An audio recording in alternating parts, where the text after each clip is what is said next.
Well, good evening, chat. Hope everybody's having fun tonight. Tuesday, so we're not quite into hump day, but we're getting pretty fucking close. And just want to introduce my guest here. I've got, yeah, that's right, we've got Illinois boys running wild today. So I'm going to introduce Branden from Just the Gyms. Now, you probably know him a whole lot more than you fucking know me, but as the host, I definitely want to do the introductions and pretend like they don't know who you are, Branden. Tell them about yourself.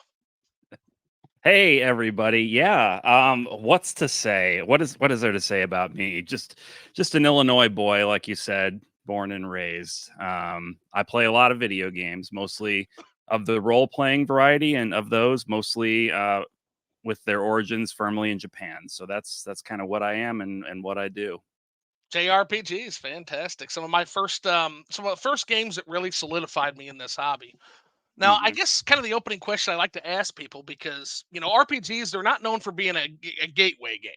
So what I mean by that is we all started with something a little bit more accessible, and then gradually some of us developed a love for the hobby and then migrated to JRPGs. So how did you get your start? What was it that gatewayed you into gaming, and what was it that moved you into RPGs and your love in particular for JRPGs?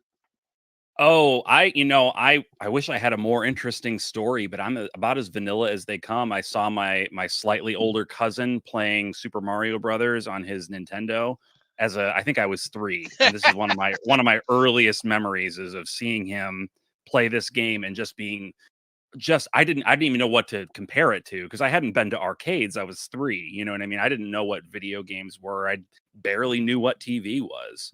And here is this thing, this magical little man on the screen that is going on this adventure, and it just blew my mind. And my mother, bless her heart, she's a single mom. She was really young, but she made sure I had that Nintendo really quickly. I think before I was 4, I probably had the Nintendo in the house. And I played all of the standards, growing up on the NES. My first role playing game was Dragon Warrior, or Dragon Quest as we know it now. Oh goodness. Um, Okay. So you got right in yeah, on the ground floor, man. the very beginning of the thing in America, really, because I subscribed to Nintendo Power, and I guess they made too many of Oh, that game or something, and they just were like, we don't know what to do with these. Let's just send them out to the subscribers. So as a subscriber, it just showed up one day, and like as a little kid, you don't know where the video games come from anyway, so it's always kind of like the video game just shows up one day. But that's how this one showed up, was as a free gift from Nintendo. And I've talked about this before on my channel, but like it was mind bending for me because I was used to playing like Mario, right? mhm. Where you run through the 32 levels of Mario and you beat the game, and then you can play it again, and there's slightly different enemies. It's maybe a little bit harder, but you're just basically playing through those 32 levels over and over. You can kind of learn them. By the time I was done, I knew them like the back of my hand. But here was this game, Dragon Warrior, that was just expansive, right? You step out of that castle onto the world map for the first time, and it's a world, right? Like you're in a world, you're in a new world. And I'll walk in a direction, and then suddenly I'm in a cave, right? And I'm exploring this cave, and it's dark and it's Right. creepy. And then I get out of the cave and I go a little farther, and hey, here's a brand new town that I've never seen before. It was just like the idea that there could be worlds like this inside of these little gray cartridges was just, I don't know, it just blew my little brains out. And I loved it. I never got anywhere close to beating that game. I had no idea what to do. There's certain spots where you have to like go search the ground in some random spot on the world map to proceed. I didn't figure any of that stuff out, but I had so much fun with it. Um, the game though that really solidified JRPGs as my genre, when I played this game, I was like, this is what I like. This is my thing. Was Final Fantasy 2 in the US, or Final Fantasy 4, of course, as it's known elsewhere. Absolutely. And the only reason I picked it up, I remember I was in the store with my mom, and it was Toys R Us, we saw it, and Final Fantasy 2, and I was like, I know that game. A friend of mine had Final Fantasy on the NES. I saw him play a little bit of it, and I was like, that's like Dragon Warrior. I know that kind of game. Sure. So Yeah. let's get that one. And we did. And I mean, the rest is history, as they say. I wouldn't be sitting here doing this tonight if I hadn't picked up that game. So it's, pretty instrumental. Well, and it's funny how you walk through kind of the beats of how that is. Now, a funny story about Dragon Quest and how that just randomly appeared in the Nintendo Power one day. So I was a subscriber to both Nintendo Power at the time and also the Nintendo Fan Club. I even have some Nintendo fan um, Nintendo Fan Club magazine pieces that if you go on Oh, eBay, they're stupid expensive now. Like I've hmm, got hmm. one I'll never forget, and it just solidifies kind of my one of the definitions I have of Zelda is it literally describes Zelda as being the best of both worlds, the tactile experience of an arcade game with the expansive adventure of a PC game. And it called it the best of both worlds. I'll never forget that. But the trajectory you mentioned, very similar to me too, because if you look at Mario and you look at Mario in comparison to what had come before, Super Mario Brothers was a very large game. Before that, Huge. you had Pitfall, no scrolling stages. You had games like Jump Bug and the arcade or Pac-Land, which were scrolling but were very primitive. And then with Hmm. Mario, it actually felt like you were on an adventure because you start at one place and then you go into the castle. Then you go underground into the pipe, you reemerge, you cross the bridge, you go into the big castle. And when you Hmm. start World 2, you're in front of that big castle moving Right. forward. You're always moving forward like an A adventure. contiguous world. Yeah. Exactly. And so the thing that really differentiated Mario to me and what really hooked me is that you really hammered on the point of the worlds. And that's it in its heart. I think the worlds are more important sometimes in the gameplay mechanics than the story than any individual piece because Miyamoto kind of described it as a sandbox full of toys, like a toy box or a sandbox. Each game Hmm. has its own unique, and I like that as a description, but I think it's a little bit I don't think it gives games the justice that they can do. They can do something that no other medium can do, and they can literally insert you in a world. When I watch a movie or when I read a book, I can picture in a book, I can picture those characters in my head, and I have some agency over how those characters appear. I have no agency over their actions at all. Same with a Right. movie. I have even less agency over the movie or the television show. With a video game, not only am I in the world, I'm the actor on the goddamn stage. Hmm. Hmm. A game like Dragon Quest does that so well because it puts you in the shoes. And oh, that's what I was getting to. As my drunken rambling was that when Dragon Quest was trying to establish itself in the West as well. And so they put that under the title Dragon Warrior, and they put that in every Nintendo Power, trying to sell that to the West. That was a Nintendo thing, actually. Nintendo Hmm. published that game, if I'm not mistaken. Fact check me on that, folks. But I think that Nintendo published that game, and they really, really thought that was going to be a big deal, even over games like Final Fantasy, which came later. The other thing I remember is specifically, I don't remember Dragon Quest 1 as well. I didn't get in quite on that ground floor, but I did get in on Dragon Quest 2. And then I went back and later played Dragon Quest 1.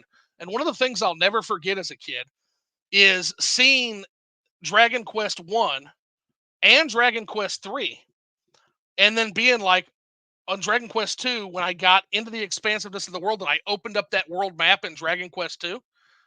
After playing Dragon Quest 1 again, I'm like, "Oh my gosh, holy shit. That Dragon Quest 1 was only one small part of the Hmm. world of Dragon Quest 2." Contained within it. Yep. And that blew my mind. Now that was a genuine sequel expansion. And then Dragon Yep. Quest 3 did one better. It gave you a world and then you return to the dark world, which was actually the fallen world of Tantagel Castle and that world that you as Lodo. Yeah, mind blowing, man. Hmm. And so that's the kind of clever stuff that really got me. Zelda's Second Quest. And then yeah, you're when you move into the Super Nintendo, you move into Final Fantasy 2 and all the crazy story beats that gets up to.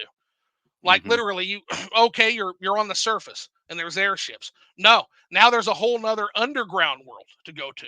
No, now you're going to the moon, bitch. To the moon. Like there is the crazy story beats in Final Fantasy 2 and couldn't even compare us to what would be coming with Final Fantasy 3 and Chrono Trigger, which I still think are the peaks of the genre.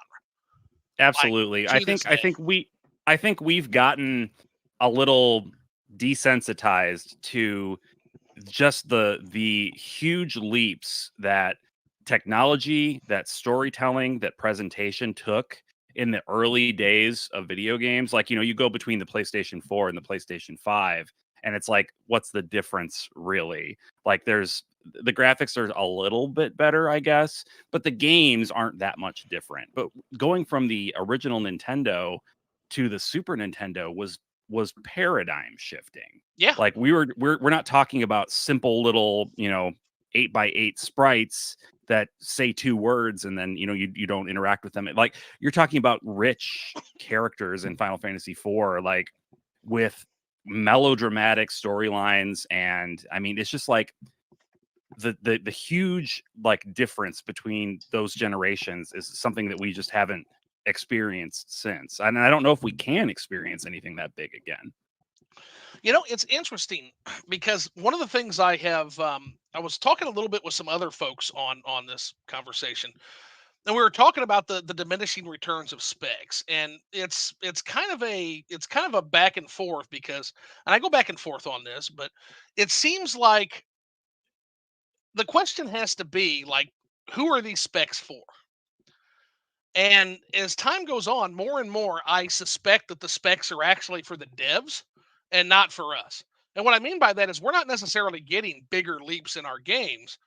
They're getting a way to do less work over time. It is much easier to do a non-optimized game on a PlayStation 5 than it is a PlayStation 4, for example. Or in that now I'm not sure about the PlayStation 3. I know the PlayStation 3 had some really particular hardware to it that made it actually kind of a bitch to develop for. Yes, that's true. But in general, I think that what's happening, I think that I call it a spec crunch that I think developers are starting to use. And again, I don't. This is no shade at your average game dev. This is shade being thrown at the middle and upper management coming into the hobby with no love for the hobby, that are just coming into that gaming gold rush now that gaming has established itself as one of the foremost places to make some money. And I think it's attracting people that honestly just don't have any love for the hobby. And so I think devs would be more than happy to, make a game that would knock our fucking socks off. Look what's happening in the indie space. I haven't played Sea of Stars yet. I haven't played Chained Echoes yet, waiting on the physical, but everybody is gushing about them. Mm-hmm. And if this little indie studio with 7 people or 3 people, like Team Cherry had 3 fucking people, man. And if they can make a game like Hollow Knight, and I love Metroid Dread. Metroid Dread is the Metroid game I've been wanting for decades. Still doesn't compare to Hollow Knight. Allie's Hollow Knight still doesn't compare.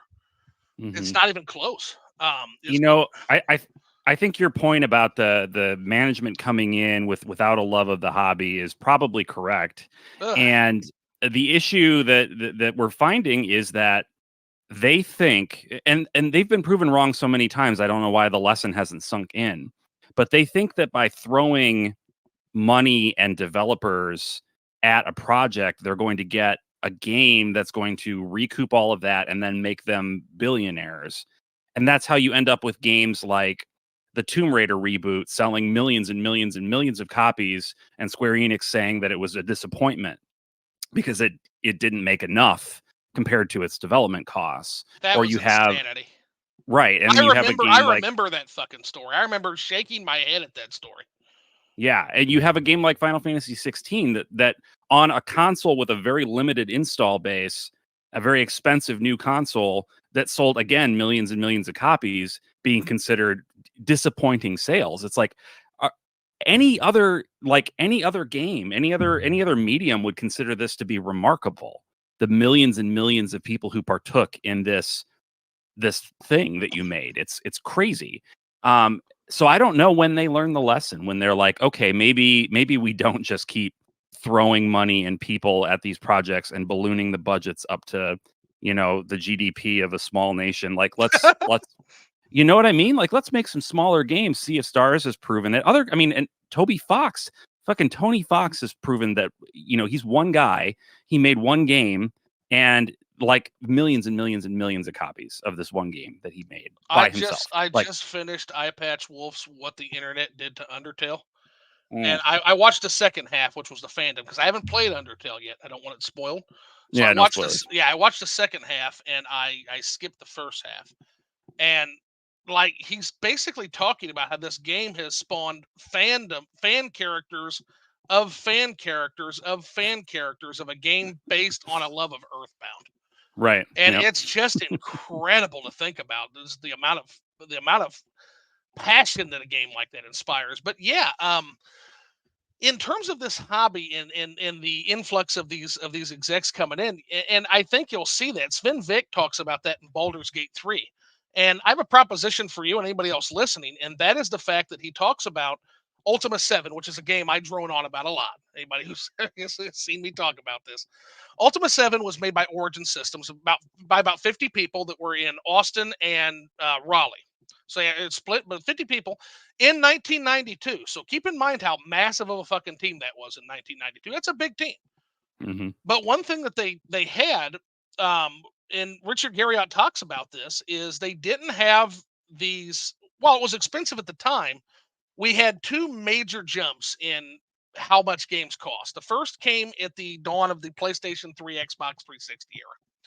And this was, of course, with the Wii proposition, the Wii saying, hey, we need to get this under control, guys. We need to kind of back away from this because Iwata's proposition was that gaming actually wasn't gaining in popularity in terms of console gaming.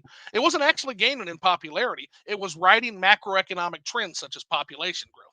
And that what happens if that population growth and the new markets to expand into, for example, China at that time had just opened up to console markets. But what happens when these macroeconomics go into reverse? Well, gaming would inevitably decline, like just about everything else. And so the Wii proposition was to scale back these budgets and to scale back these and have more punchy experiences that respected people's time and were games made for everybody, not just your typical standard young adult male gamer.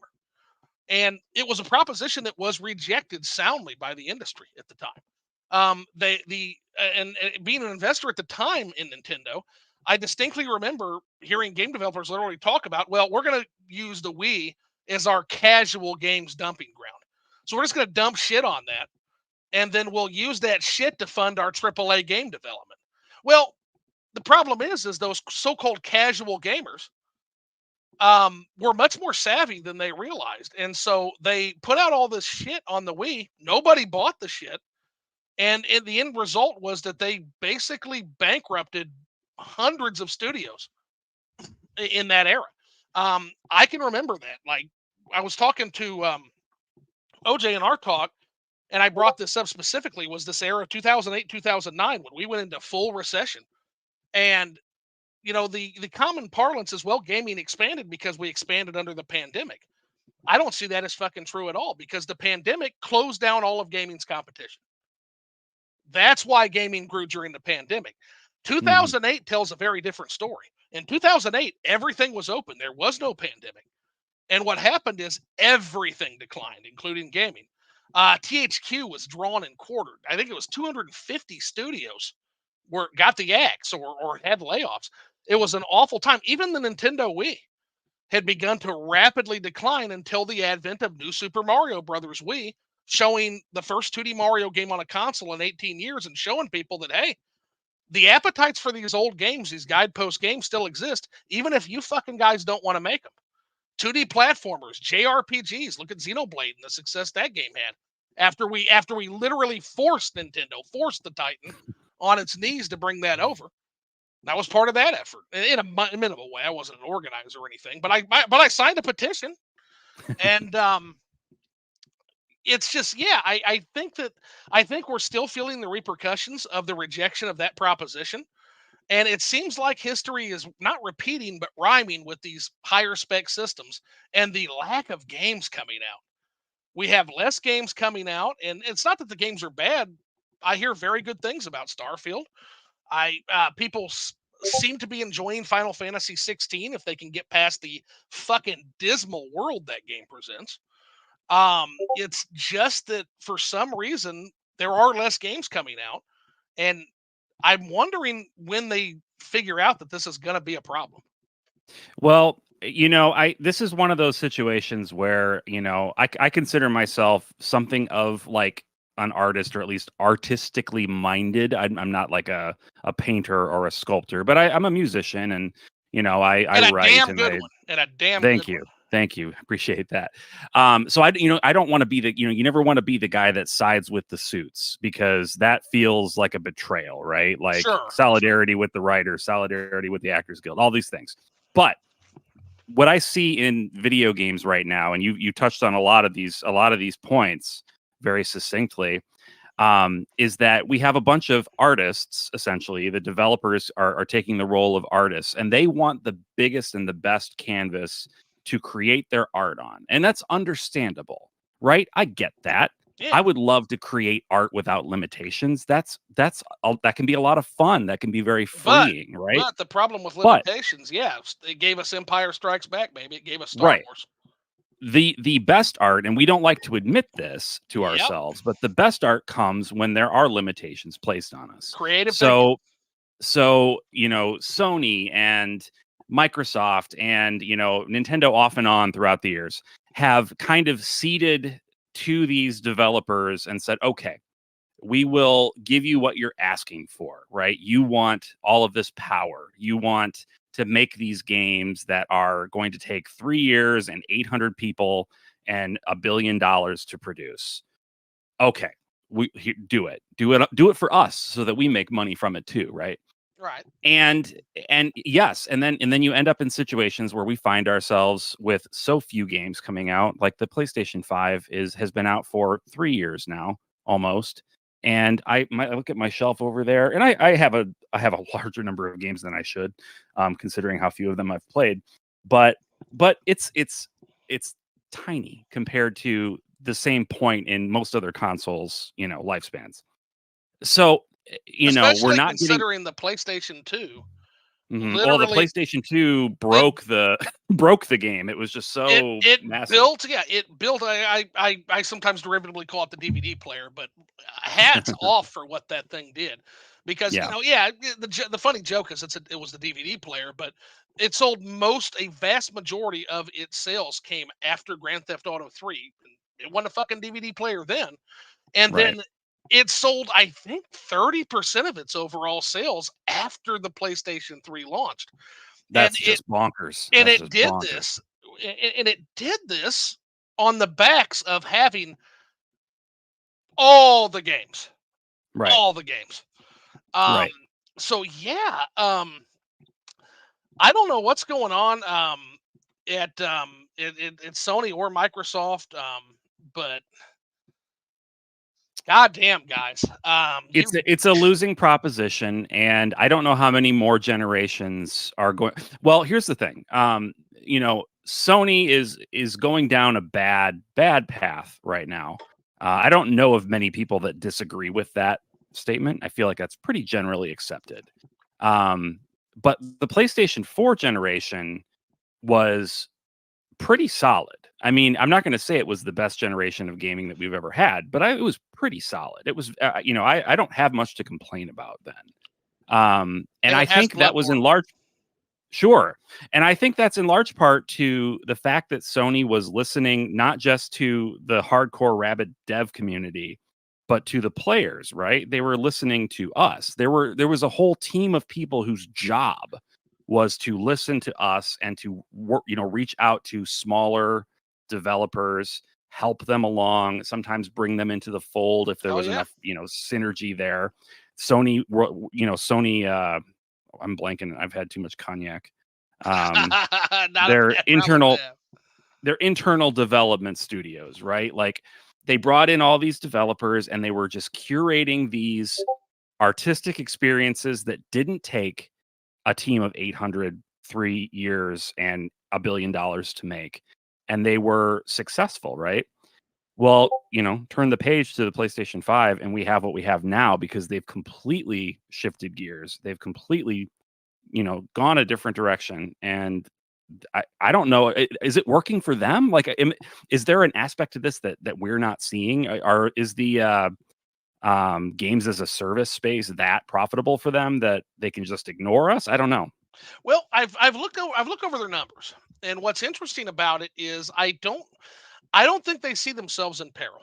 And whether or not they are actually in peril or not, I don't know. But have you seen the amount of debt that Sony has taken out recently? Have not. Holy God! I think a $4 trillion debt they took out to expand. I think they're building like a new headquarters, things of that nature. So what that tells me is that they definitely foresee a way to make up that windfall over time. Those are long term investments. And this is Hmm. what I always tell folks about Sony. Like, never count out Sony. Like, this is a company who has shown us time and time again that they can effectively market and sell a video game machine. So never count them out. The issue I have with Sony moving forward here is it seems like they have allowed Microsoft to meet its core objective. And what I Hmm. mean by that is that Microsoft was never a serious player. And not to offend, my Xbox brothers and sisters that may be in the chat, but it was never a serious proposition in terms of actually entering the gaming space. That's not what it was for. What it was for is you had Ken Kataragi who was talking about Sony as a computer. And this scared the living shit out of Microsoft because, what is their bread and butter? What's their 1-2 punch? It's Windows. It's the Hmm. Windows. And so if Sony were to move downstream into that PC gaming market and were to offer an alternative to Windows, which the PlayStation they were worried could potentially be, that would leave Microsoft in an extraordinarily vulnerable position should they then want to go into that red ocean space and take that away from Microsoft. And so, in response to this, Xbox developed the Xbox division. Microsoft developed that Xbox division. And the entire goal of Xbox is it was a shield initiative to stop Sony from moving downstream. It worked. And it worked. I would argue it worked better than they ever thought it would because it's literally you literally have Sony acting like Microsoft now. Their mission has been accomplished. Like, look at Sony; they're releasing all of their main games on Windows, on Hmm. Steam. So, I don't know. It's a problem. I don't know how they get out of it. I do know how they get out of it, and that is focus on those games, maybe scale back those budgets a little bit. Look at Nintendo, for example. Nintendo doesn't, I mean, they have the big fuck you budget games like Zelda or this 2D Mario game, which should finally, thank God they're finally giving that game the fucking budget it deserves. I'm so happy to see that. But it has those big giant fuck you money games, but it also has those smaller games like a Captain Toad, which I greatly enjoyed. Hell, it's the closest I think we're ever going to see to a 2D Mario or a Super Mario Brothers 2 game again with some of the mechanics, the throwing turnips and the emphasis on horizontal and vertical movement, and it's got a lot of the Eastern Arabic architecture of a lot of it. It has a lot of throwbacks to Super Mario Brothers 2 in a way that I Hmm. greatly love, and I just Sony has so many storied franchises they could do this with, and they just don't. Yeah. They have to be willing to.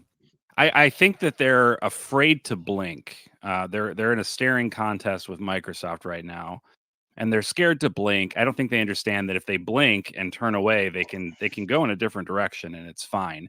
Microsoft has, like you said, they've kind of achieved their goal. Like they are essentially out of the hardware game now. I know Mhm. they have the Series X and the Series S, They don't but care about they don't care about that. yeah. That's nothing to them. That's a loss leader for them. Uh huh. Like Yep. everything for them is Game Pass. It's Game Pass. It's Uh huh. turning video games into Netflix. It's taking away ownership of games. It's forcing developers and publishers into a relationship that is, I was going to say symbiotic, but it's not symbiotic. It's a I can't, again, the cognac is hitting me. Parasitic. Um, a parasitic relationship with publishers and developers. You have no choice. You have to be on our platform. What other options do you have? Yeah. So, I mean, they've kind of won in that sense. I mean, to some of the hardcore people, they'll laugh at Microsoft like, oh, they don't have any games, blah blah blah. They don't care. They don't They need don't. it. Yeah. Like they've got everything they've ever wanted. It was a shield initiative, guys. Yeah. They didn't give a fuck if they win that console war. They only cared that Sony didn't threaten their golden goose, and they got it. Hmm. But yeah, this weird staring contest they're in, and what I would say to both of them, and what I would say to Nintendo is, if you wish to prosper, you have to let the customer prosper. Oftentimes when I come across as the evil king of numbers. I've come across that way sometimes, and I don't mean to seem like I'm siding with the executives. Sometimes it may seem so. What I side with is the customers, and sometimes, sadly, that does align with those soulless suits. But what I want to see is, I want to see the expectations we have for games met, and I think we're doing an okay job this generation. But it's that old marketing. Have you ever seen the old school marketing versus the new school marketing that Clayton Christensen put out? Doesn't ring a bell. So it's two people holding up their cup and like in a toast, and it says, first, old marketing is buy this because we kick ass, right? New marketing is buy this because we want you to kick ass. And that's kind of the difference in marketing. So where is the emphasis on the gamer's experience? One of the things I'm often very harsh on is Sakamoto in terms of Other Rim. And the reason I point that game out so hard is because if you look at the lead up to that game and the way Sakamoto talked about that, in no interview does he mention the player. Not once. It's all about his vision for Samus, his version of the story, his interpretation of the Metroid universe. His, me, my. And it, to me, that is a loser of a strategy when the person in the actor's chair is going to be the player. And so that would be my advice to these companies, is to get your shit together, shore up, and start listening to your customer. Don't listen to the business suits. Most of them have come from other industries. They don't know what the hell they're talking about. Don't listen necessarily to the shareholders, because the shareholders just want more money. The key to getting more money for those shareholders, and the keys to shutting the suits the fuck up, is to listen to those customers, listen to those players. And not only listen to those players, but start doing things to expand gaming out beyond the traditional hardcore gamer, the young adult male demographic. And Right. I think we've made gains in that. I've been harping on this since 2008, 2009, back on SNES Hub. But we've still got a long way to go, because I'll tell you what, the macroeconomic waters are getting very turbulent. And the Yeah. economic Grim Reaper is getting ready to come for the games industry. And I see Microsoft and Sony, I do not see them in a position to weather it. And I see Nintendo getting ready to potentially jump headfirst into those really rough macroeconomic waters. If you are an auteur director like a Sakamoto or like a David Cage, Right. for example, you know, Oh God, there I'm thinking back to the two best friends plays of all his games, man. They're oh there are ways for you to execute your vision in it's easier than ever. The tools available to you, you can get a small team together, produce your artistic vision, and have your little game that comes out, and the 3 dozen people that think like you do are going to love it. And that's fine. Like, do that. I understand the artistic impulse. I do. I'm being 100% serious. I totally get that artistic impulse. right. But like, if you are in the business of making video games that are going to appeal to an audience, a broad audience, to bring in money for your company so that you can pay your bills, you can pay your electric bill, and you can have your water work in your house, then you have to listen to the customers. You can't make it be all about you. Go do that thing for yourself on the side. 100%. I support you totally in that. But make your game for me and for Zoe. Don't make it for yourself. This doesn't make, I don't know. Maybe I'm being too harsh on them, but Well, it's exactly what Iwata accused him of back in his Heart of the Gamer speech. He accused developers of making games only for themselves. He accused the industry of that point blank, right on stage, to their faces. And to an extent, what he didn't recognize is Nintendo was doing the same thing. They all mhm, do the same thing. I mean, look at Satoru Iwata. What era did he preside over? Well, the Wii, yes, but also the GameCube to an extent. mhm. And what was the GameCube? The GameCube, and I've made this point over and over again, was a ghastly Buffalo Bill reskinning of every legacy IP they had, with a brand new idea stuffed into it that made it completely alien to a lot of fans. That's what that entire era was. And Flood.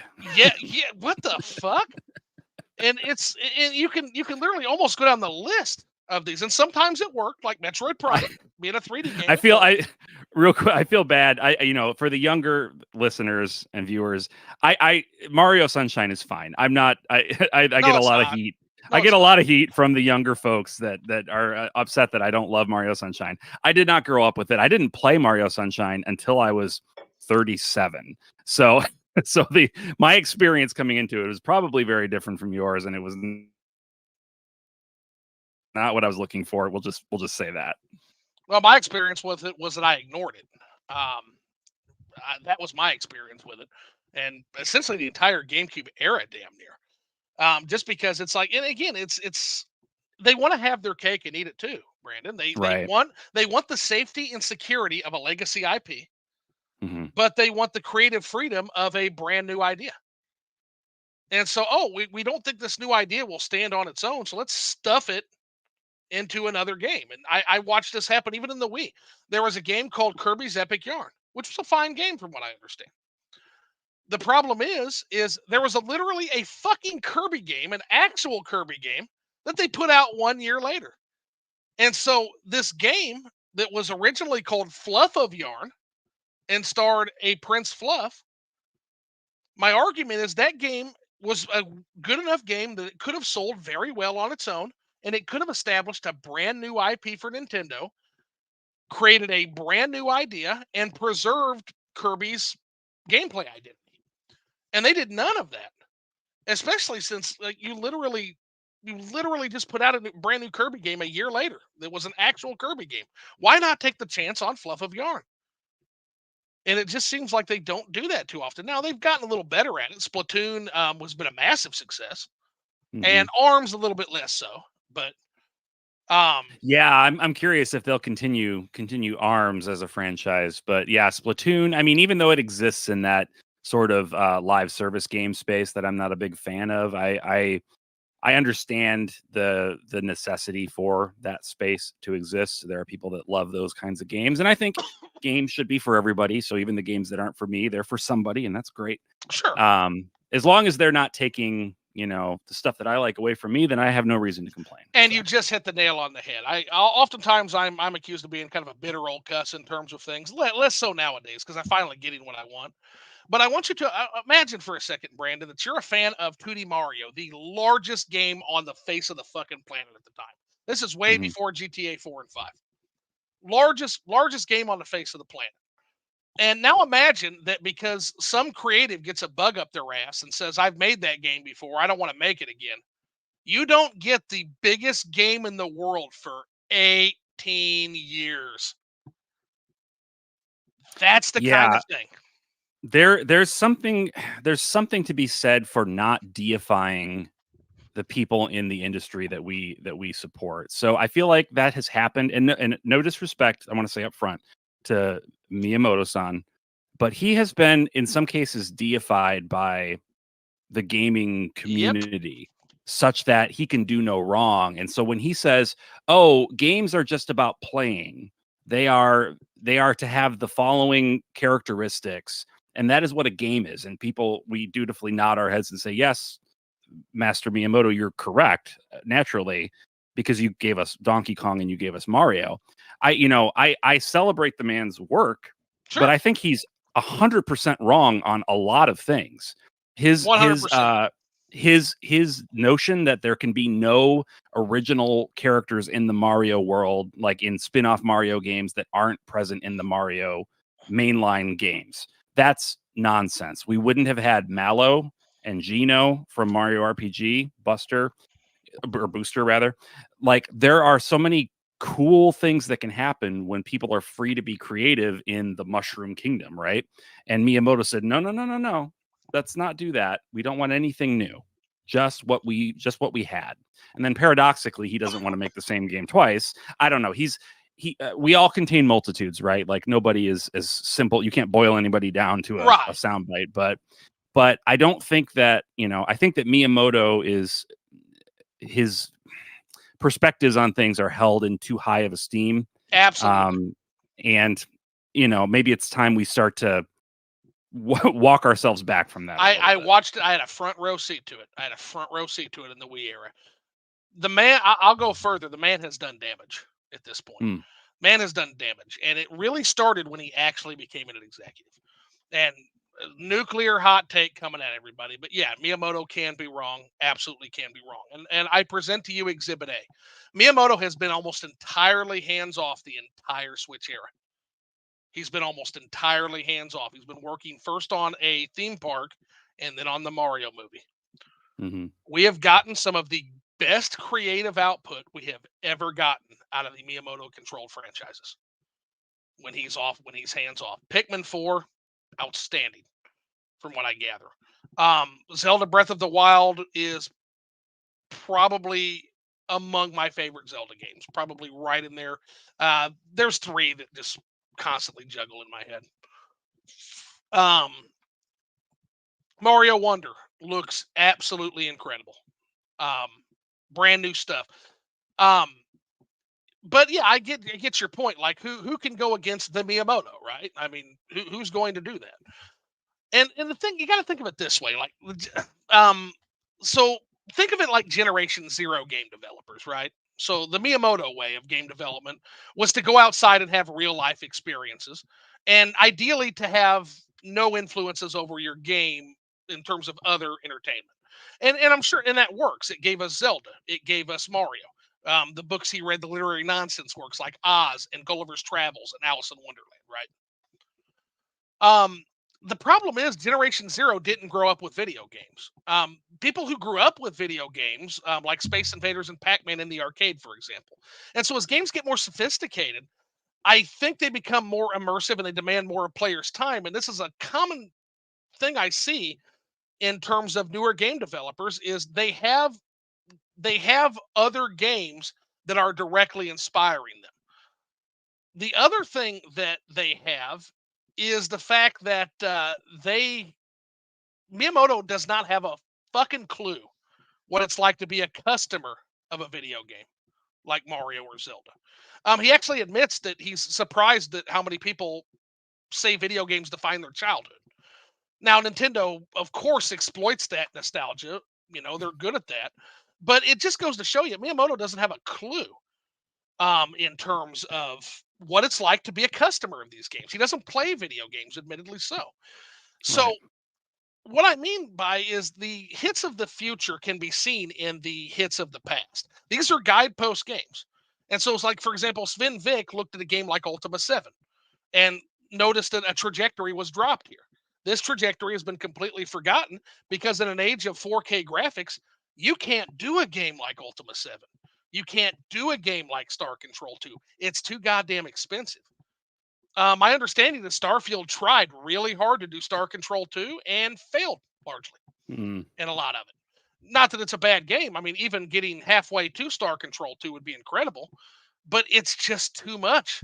It's too much ambition with the budgets that we have. Keeping in mind that Star Control 2 was a 4,000 planets, an entire galaxy full of encounters with alien life, and it was programmed by two dudes in their garage. Actually, Toys for Bob, believe it or not.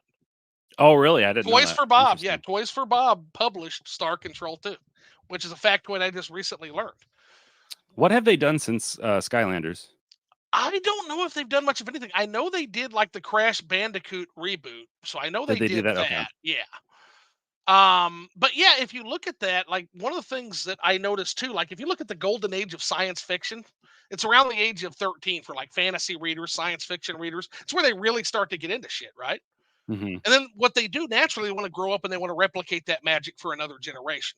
And so that's the thing. Like you wouldn't believe how many in development games that I constantly see trying to recreate Chrono Trigger or Final Fantasy or Metroid.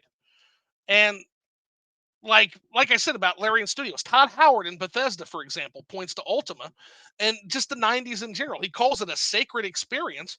And those experiences shaped games like the Elder Scrolls 3 Morrowind, Skyrim, even Starfield to some extent.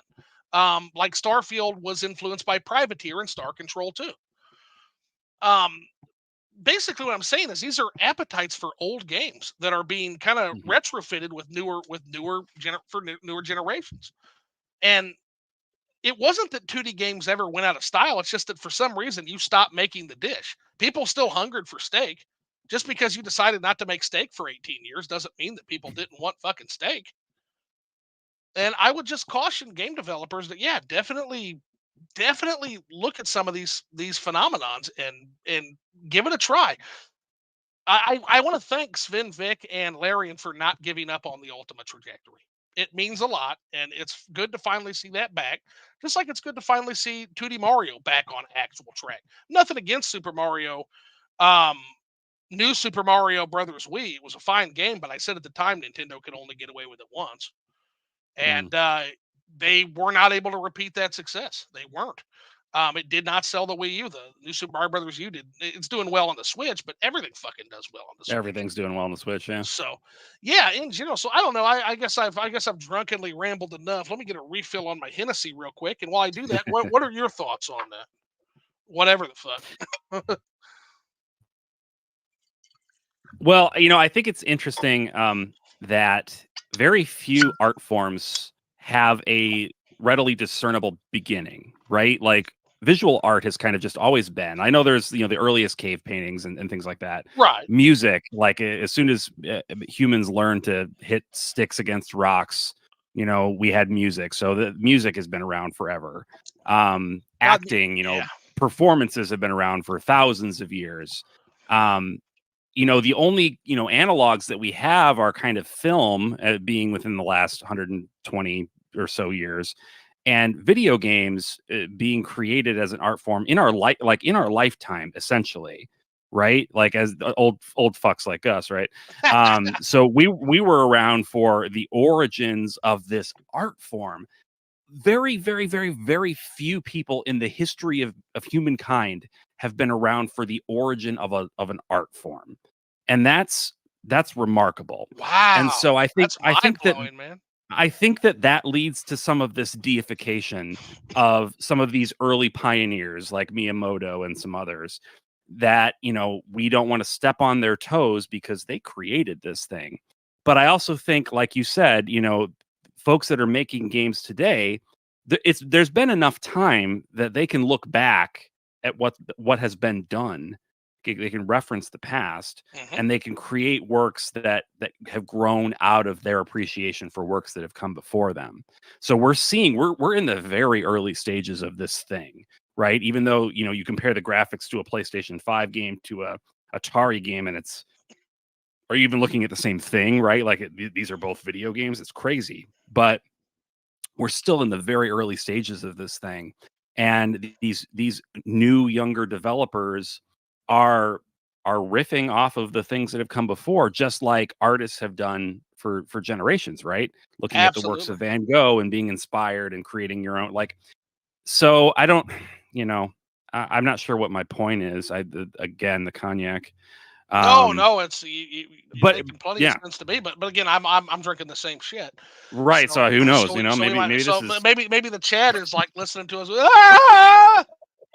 That Family Guy episode. And that's all they're hearing. But in it just general, sounds like garbled nonsense. right? I mean, we'll have to listen back, but I think it's very well said. And actually, yeah, we just had a comment. Well said. So yeah, you're making sense to them.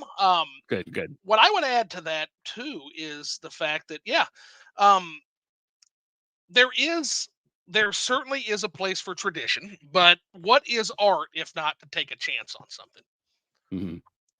That's kind of the main thing. So yeah, in the future, I do expect to see the new art replicating the old art. But keep in mind again, Miyamoto had the books he read, Oz, Wonderland. He had the experience of you know crossing, exiting a forest and seeing a bridge to an island. That became a dungeon in Zelda. So real Mhm. world experiences. Now you have people replicating the games they played, and oftentimes to great effect. Celeste, The Messenger, um, Undertale, for example, Amori, one of our shared favorites. Mhm. Um, so that's the thing. Like, don't be afraid of guidepost games, is what I would say. And you mentioned like a Yes. PlayStation 5 game and then an Atari game. It's funny you mentioned that. Is and look this up, chat. Look this up. Pac-Man influenced and directly inspired Grand Theft Auto.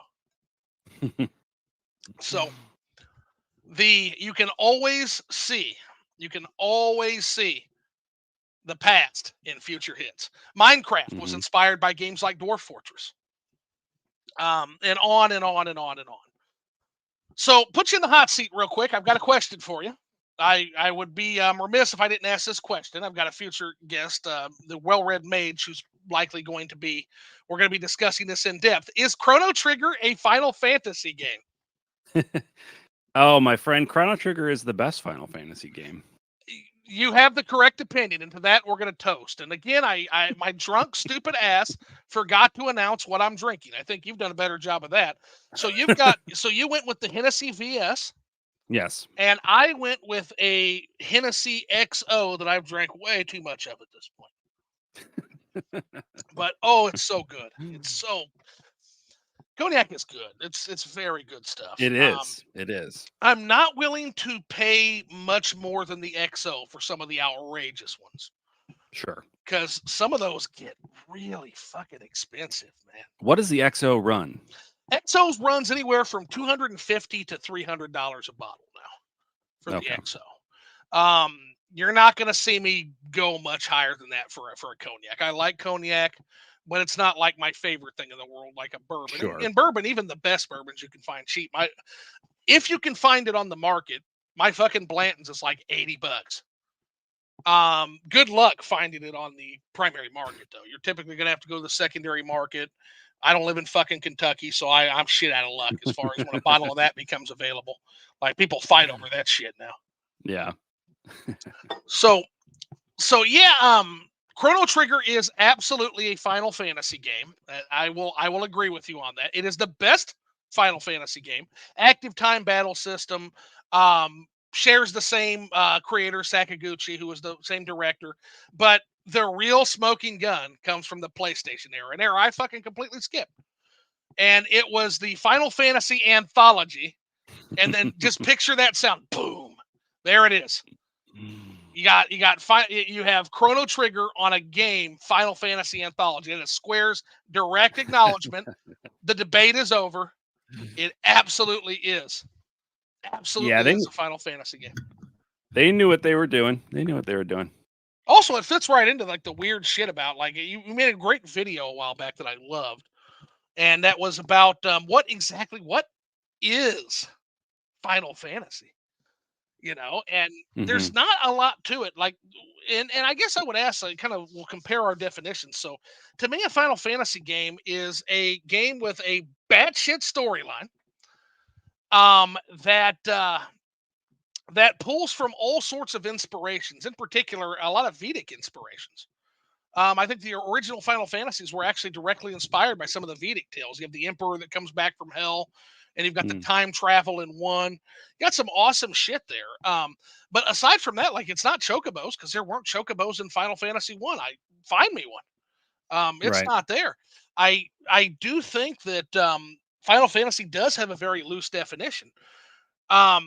And that becomes a problem when the fans all have an expectation of what this game's going to be, and yet they can't agree on it. So which brings us to Final Fantasy 16. It's a game you enjoyed greatly. It's a game I didn't care for, but you made a video very recently that I didn't give a shit about the story, so I checked it out and I watched it.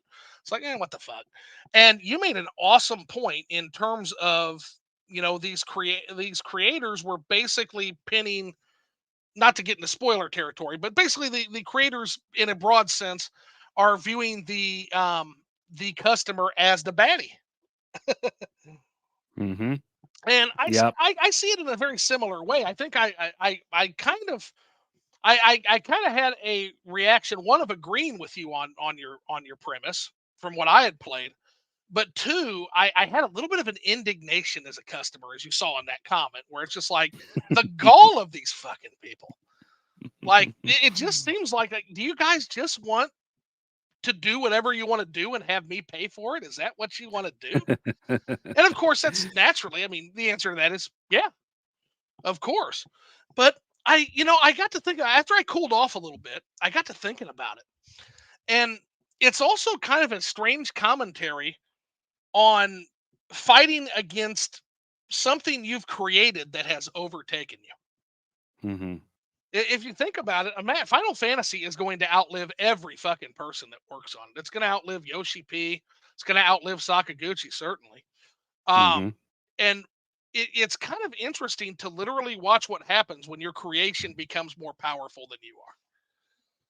It's Yeah, I think that's a very good point. And I started out that particular video you're talking about, kind of comparing the growth of Final Fantasy to a child like growing into adulthood. Mhm. And Final Fantasy and by extension, a lot of the developers working on Final Fantasy have reached the point in their development where they're starting to rebel, say, or want to define themselves not in the way that their parents, have decided that they should be, right? right. So you have, Sakaguchi on the one hand, but then you have us on the other. If Sakaguchi's the father of Final Fantasy, then call us the mother, Sure. right? Because we have been there from the beginning. We have been following and enjoying and complaining, and Oh yeah. you never call, like, we've been, we've been there with Final Fantasy from the beginning. So we are one of the parents of Final Fantasy, and they are wanting to find their own identity. And I think this actually ties in nicely to what we were talking about before with Miyamoto and some of these legacy developers. These new developers are feeling this strong urge to break out and be their own thing. And I understand that impulse because we all have felt it, right? As we've grown, Right. we've felt a similar impulse. Um, as an enjoyer of JRPGs, as a lover of Final Fantasy and the work that company produces, I hope that they've gotten it out of their system now, because they did essentially the exact same thing in Final Fantasy VII Remake as well. They the same the same a different team, but the same sentiments came through in barely disguised metaphor. um where in Final Fantasy 16 you have the bearers being the developers, as these poor put upon geniuses that have been enslaved by the masses, and they need to be free. And Yeah. then in Final Fantasy VII Remake, you have the Whispers that represent the fan base, insisting that everything be as they remember it and be exactly the same. And if you try Oh, to that's a deviate, great take. yeah, they're going to come in and they're going to stop you. And the whole ultimate goal being to kill us, right? I don't know, sorry for the spoilers in Final Fantasy VII Remake, but that's the goal of Final Fantasy VII Remake, is to kill us, get rid of us. The only And the I only mean, problem with that comes into the play is in a battle between the one with the money and the one with their hands out, the one with the money wins. Right. And I don't take it personally. I Nor do get I. it. I understand their frustration. But like I say, I hope they've gotten it out of their system so that we can get on to other Yeah, yeah, other stories. and the thing is, like, if you want to fight with Daddy all day long, go ahead and fight. You can fight with Dad all day long. Don't right. raise your hand at Mama. No. Don't do You that. gotta watch out for Mom. We'll crush you. We'll fucking crush you. I don't give a shit about Dad's expectations, but you meet my expectations. That's right. That's the thing. So yeah, Yeah. for sure, absolutely. So so tell me a little bit. Where did you come across your name? I think it has something to do with curation, but explain a Mm. little bit about how you came across the name Just the Gems, because it's a catchy name. It's one of the first things that caught my attention. I'm glad you said that it's catchy, because that was kind of the impetus. The origin story of this is pretty mundane, but I was on the treadmill, working out, walking, whatever. And the name occurred to me, and this was before I decided that I was going to do a YouTube channel, but I was kind of thinking that I might want to. I was like, what do I call it? I don't have a name. My name is so basic and boring. I can't call it my name.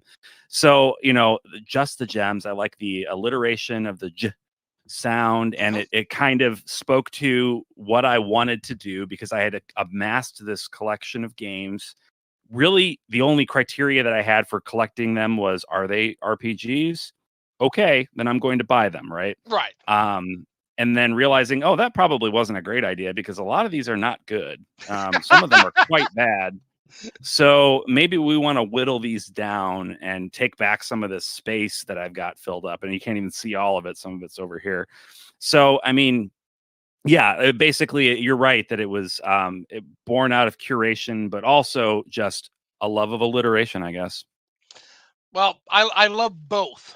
I love both inspirations. I kind of have the same thing, but here's the kind of the thing I'm running into is I started my whole thing basically as a kick in the ass to get through my backlog, and I often like to call it curation too. But the question becomes, when you've got over 400 of these fucking things, is it still curation? I don't know. On one hand, if you look at the overall Switch library and how many thousands of games there are, yeah, it kind of is. But on the other hand, I feel buried sometimes. Mm-hmm. So downsizing is definitely something that speaks to my heart. You say you came up with that on the treadmill? Now I don't want to paint it. I don't want to paint an inaccurate picture of myself. I'm a fat piece of shit. I'm not. Oh, ditto. I'm not a healthy person. But no, yeah, it was during one of my workouts, in big scary air quotes, that I came up with it. But now do you have a treadmill at home, or were you at the gym? I do. Yeah, I do. That was the only way that I was going to do it. I kid you not, I live 2 blocks from a gym that I was a member of because it was 2 blocks from my house. Never And made I'm it like, in, did you? I'm going to work out. It's 2 blocks. Yeah. Even in the dead of winter, I can walk 2 blocks. I didn't go. I didn't Same go thing. because it wasn't in my house. Uh-huh. I had to get a treadmill in my house or I'm not going to do it. Home gym is the best thing you can possibly invest in. Yep. We use it all the time. We've got now in my particular home gym setup, I actually don't have a treadmill. I wanted one, but I was actually told that I can do the same thing with a heavy bag by my girlfriend. So Oh, okay. we went with a heavy bag, which is cardio plus upper body. We did got a squat rack, have a bench press, and then we've also got horse stalls matting for the floor to protect the floor. So there's this Okay. heavy ass horse stall matting in there as well. You can drop your weights on it as much as you friggin' want. So it's upfront, a little bit of an investment, but Yeah. if you've got the space for it, and I will tell chat, if you've got the space for it and you've got the ability to do it and the income to do it, home gym, one of the best investments you can ever make. Heck, we've even got a little area where we can actually do jujitsu rolls and shit too. It's been Oh, nice. fantastic. So that's Yeah, it's very worth it. yeah. So outside of lifting weights, I definitely could do a little bit more running, but my main cardio is basically doing jujitsu rolls. I haven't been at it a whole long time, but the girlfriend actually has a purple belt, I think, in jujitsu. So Oh, nice. she's been doing it a little bit, and so just kind of learning it on the side, basically, just through that. So for sure. So I guess at this point, was there anything you wanted to ask me? Anything come to mind? Do you have any questions for me? I always like to give you guys an opportunity to kind of interview the interviewer at times. Sure. So, if the rumors of this successor to the Nintendo Switch are correct, and we assume that it's coming at some point, but say it comes Yeah. out, next year.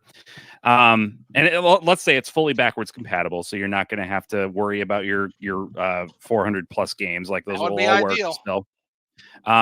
Are you picking up a Switch 2, or are you waiting until there's your 6 games, your minimum, your three existing games and 3 coming soon games? Well, What's your take on that? I never say solid rules. At this point in my life, rules are kind of a guidepost, not something to be stuck to adherently. And I Sure. proved that with the Switch because Breath of the Wild made me break my rule.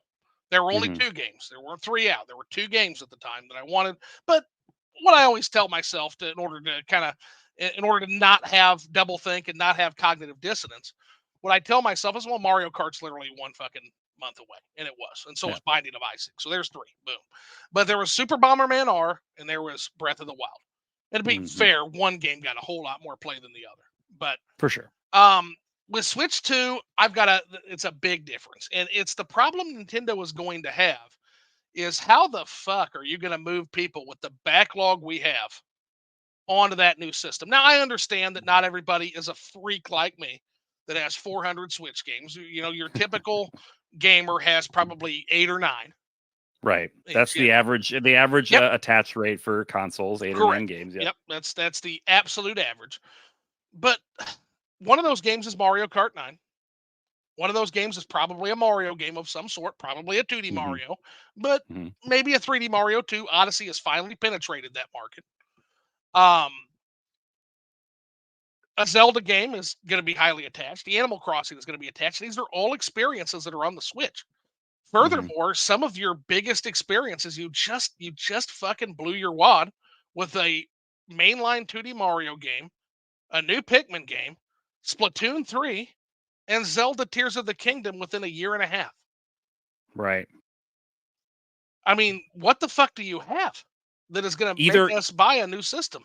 Either they have something amazing that they have prevented leaks entirely, like it has not, that we have no idea is coming, or they don't have anything and they're about to make a big mistake. Well, it would have to be Mario Kart. That's the only one I can think I guess so, yeah. I mean, you know. But here's my problem. But here's the question. Again, a sustaining innovation, I know you've seen the chart. I posted it a million times. The sustaining innovation has big diminishing returns over time. What the fuck are you going to give us in Mario Kart that tops Mario Kart 8 Deluxe? What are you going to do? What the fuck are you going to do that tops Smash Ultimate?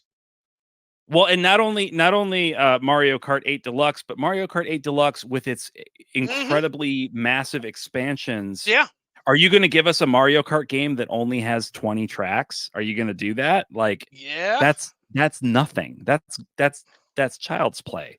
You're not going to give us a Mario Kart game with 20 tracks. That's silly. You've raised the bar up here. You can't come in here and expect anybody to get excited. I don't know. Well, and again, I'm actually I'm one of the few Nintendo Switch fans you will see. I am completely against a new system, Brandon. Completely against it. Completely. I don't want a Switch 2 sustained innovation. I don't want what I actually think is going to happen. I'm in the minority on this. And OJ tells me all the time, hey, I would not go, hey man, wouldn't go up against Eurogamer on this. I got burned on that, man, just from experience. Wouldn't go up against Eurogamer. Well, got to make my own mistakes. I'm going to go up against Eurogamer because it doesn't make fucking financial sense to do a sustaining innovation for many reasons.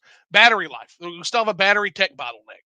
Now, Chinko has made on Twitter, one of my friends on Twitter has made the point as an engineer, you can get around this with DLSS. OJ's made that point. You can get around this with DLSS. But yeah, chips have gotten a lot more power efficient. So that kind of takes away from the battery bottleneck. But my point is, you're not going to have huge jumps in terms of specs on a system that is tied to a hybrid handheld. And if and it's the same problem Sony and Microsoft, it's the exact same fucking problem Sony and Microsoft is having. If you're not going to have a sizable jump and a sustained innovation, why am I buying your console? If I'm only going to see a marginal increase, why am I buying the box? It's a real question. So what I'm actually suspecting might happen, and again, if I'm wrong, everybody will tell me I'm wrong. And a high likelihood of being wrong. Again, OJ has made great points as to why this won't happen. But Nintendo oftentimes, especially every other generation, they've only twice in their history have they picked a sustaining innovation. The NES to the Super Nintendo and the Super Nintendo to the Nintendo 64. It's the only times they've really chose. I guess you could argue the GameCube, but it had enough differences to where I don't necessarily consider that a sustaining innovation on the 64. What I mean is in terms of like the cartridge base system that ups in power. Typically what Nintendo does is they do a disruptive innovation. And what is disruptive? What could potentially disrupt the video game industry right now? cheap and accessible virtual reality. Hmm. They go a VR route. The problem with the VR route is, as we've talked about, I think on the PlayStation stream, VR is not a technology that is mass market. And if anybody can crack that, it would be Nintendo, I'll tell you. But I don't see it happening. And keeping in Yeah. mind the macroeconomic waters we're going to go into, a VR system, even accessible, would be at least $400, $500 with the current technology. And that's at its most affordable. Yeah. Given the Yeah. economic turbulence that we are heading into, I can assure you, as someone who watches we are heading into economic turbulence. Is anybody going to want to buy either the Nintendo Switch 2 or the Nintendo VR, or are all three of these console manufacturers jumping into something and getting ready to get swept out in that flood? And I do wonder about it. I don't think it's a good idea. I think the Nintendo Switch is absolutely built to last. I think there's plenty they could get out of it. It's still regularly outselling the PlayStation 5 in Japan and keeping pace in North America. Europe, not so much, but Europe's never been their strongest market. That's pretty much a Sony stronghold. Xbox only really selling in North America and not well, and the software attach rates are dookie for those extra systems, and I can't see it being too different for a Switch 2. Even with backwards compatibility, it's not something that I think is going to future proof them. I think they've got at least a couple more years with the Switch if they're smart, but it's fucking Nintendo. So I look forward to having to field 100 "Ha, you were wrong, Mungunzo" messages over Twitter when Nintendo boneheadedly rushes out to that either holiday or spring 2024 Switch 2. Heard it here first, guys. I am going to read your messages, and then I'm going to completely fucking ignore it because it's okay to be wrong. And what I will do is I will recalibrate. So where you're not, again, I see the buzzsaw. People like me see the buzzsaw. We walk into it willingly. And so what I'm going to do is you're not going to humble me. I'm going to take that. Okay, I was fucking wrong. And then I'm going to immediately jump into the next conversation, which is, okay, Nintendo did the thing. Were they smart to do the thing? And now we're going to have that conversation. And then I can use that to future predict. I always say it's okay to be wrong. What it's not okay is to be wrong and not fucking learn from it. So anytime 100%. I'm 100%. incorrect, that's awesome. That's a chance for me to figure something else new out. And again, betting against OJ has not been great this generation. I think he's got me 2 out of 3 so far. If he gets me on Switch 2, it's recalibration time. 3 strikes. I give everybody 3 strikes. So if he's right and it's a hybrid console that launches sometime next year, definitely time to recalibrate the way I view Nintendo and maybe get off this bitter old man thing and just realize that, hey, on one hand, Nintendo has given me everything I've asked for. On the other hand, it looks like they're not going to sustain that. So I don't know. It's an interesting situation. I sure hate it. I like to taunt Switch 2 people with the fact that every time they fucking mention a Switch 2, Nintendo pushes it back 3 days. So keep on mentioning it. Every time RGT85 makes a Switch 2 video, that's 3 days that it adds to the timeline before we get that. I used to watch his videos, and I got I don't want to talk negatively about another creator, and this is nothing against him. I just the style of the he's good, and the problem that I have is the thumbnail, not the thumbnails, but his titles for his videos. I feel like they're just not accurate to what he's talking about. Like he'll that stuff just bugs me. I like, just be upfront. Like, people will watch your videos. You don't have to clickbait so hard. Yeah. No, so I'm with I 100% think that Nintendo's going to do a Switch 2. I think they would be crazy to not have it be backwards compatible because they have this one of the most impressive lineups of video games in history, right? I mean, the PlayStation 2 is maybe its only closest analog, and the early PlayStation 3 was backwards compatible too for the very same reason, right? So they'd be crazy not to do that.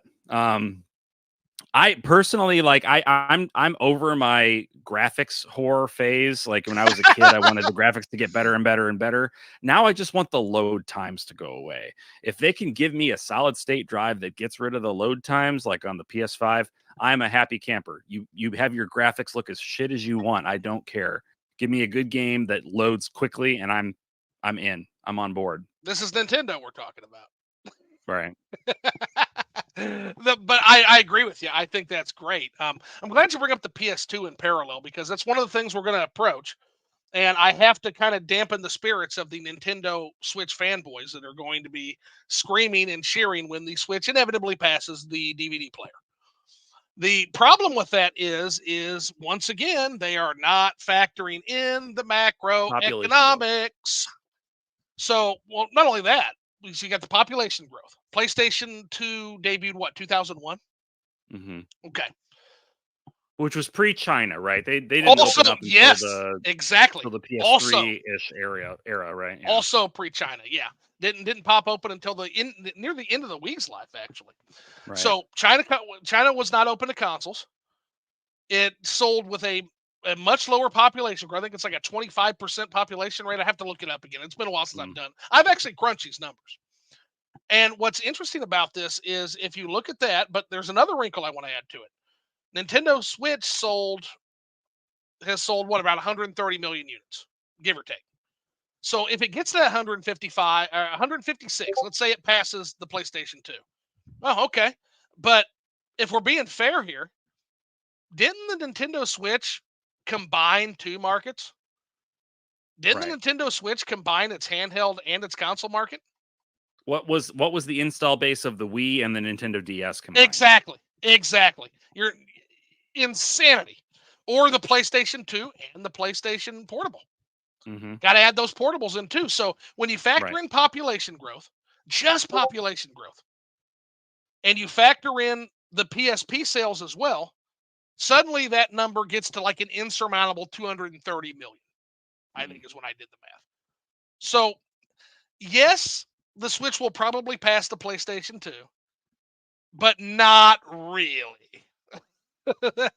And I think it's important to be real about that. Again, I'm a huge fan of what Nintendo's done. The Switch is my favorite system of all time.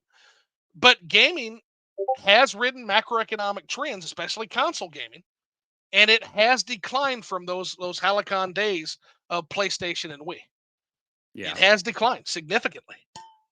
Yes. And I mean, and it is a different world, right? Like there are so many more avenues for games, for playing games than there were back then. Your mobile phone. Has skyrocketed, yeah. Yeah. And like Steam as a marketplace is this behemoth. There's a lot more ways to play games. So it makes sense in a way that, any individual console is not going to see the sort of growth that they saw before these competitors were in place. And I understand the desire to compare raw numbers. I get it. I'm inclined to do that myself from time to time. Whenever I think about numbers, which I try not to think about numbers. Good rule of thumb, unless you're paid to. I honest to God, I do.